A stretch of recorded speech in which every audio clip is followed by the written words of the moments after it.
Hi, have you ever wondered what happens when the axis of machine tool change direction? I'm Alexandros Chiassos, and today we are going to learn what happens when we program exact stop.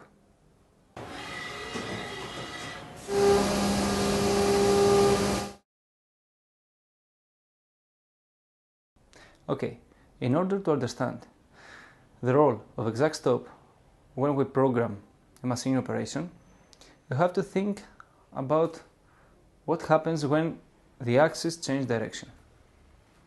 Let's say that we have programmed a movement like this. This means that the y-axis moves up from point 1 to point 2, then it stops, and x-axis will go from point 2 to point 3. Okay, this is the theory, but what happens? You have a machine tool, you have masses that are moving, you have some acceleration, some deceleration.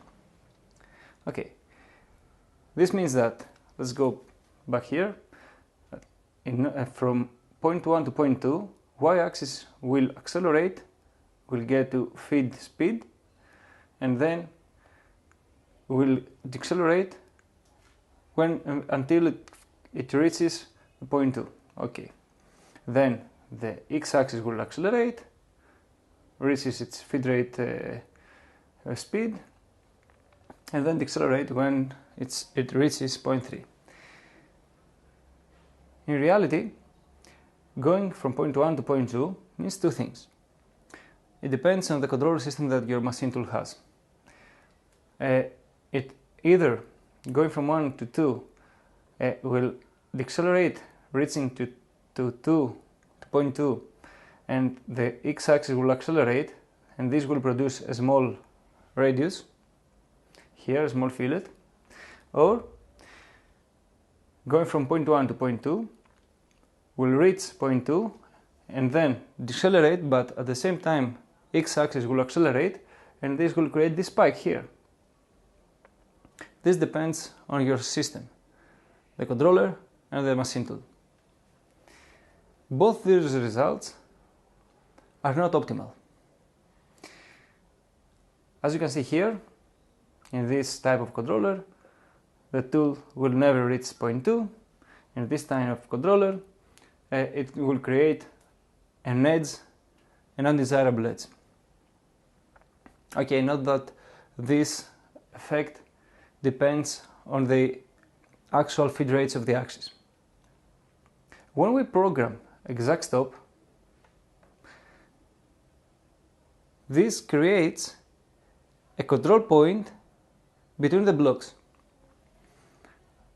So this means that this is one block, for example a G01 movement from point 1 to point 2, and this is another block, a G01 movement from point 2 to point 3.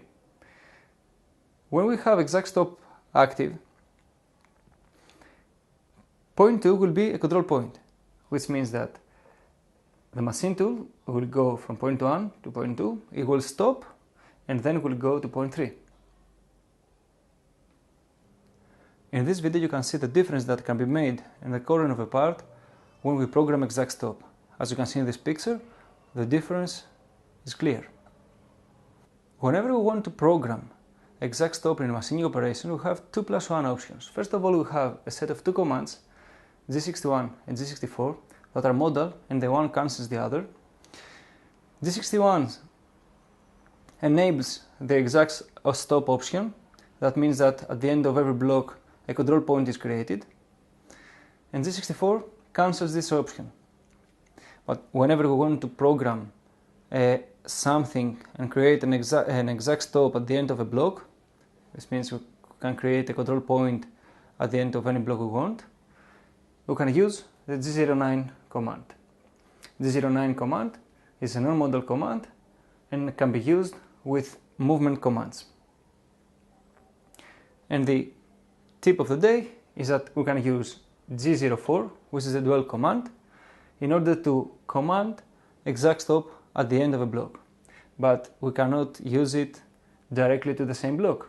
For example, here, in order to program the same thing, we have G01, G04 in order to perform the exact stop option, then G02, then G04 again to create a control point at the end of this block, and goes on. Okay, that's it for today. Thank you for watching. If you have any comments or any questions, please comment below. If you like this video, please give us a thumbs up. If you liked it and you want to see more, please subscribe. If you liked it and you want to help the channel grow, please consider sharing this video to other social media platforms. And of course, don't forget to go to our website, cncseminar.com, where you can find other articles about CNC machining. Bye for now, and see you next time.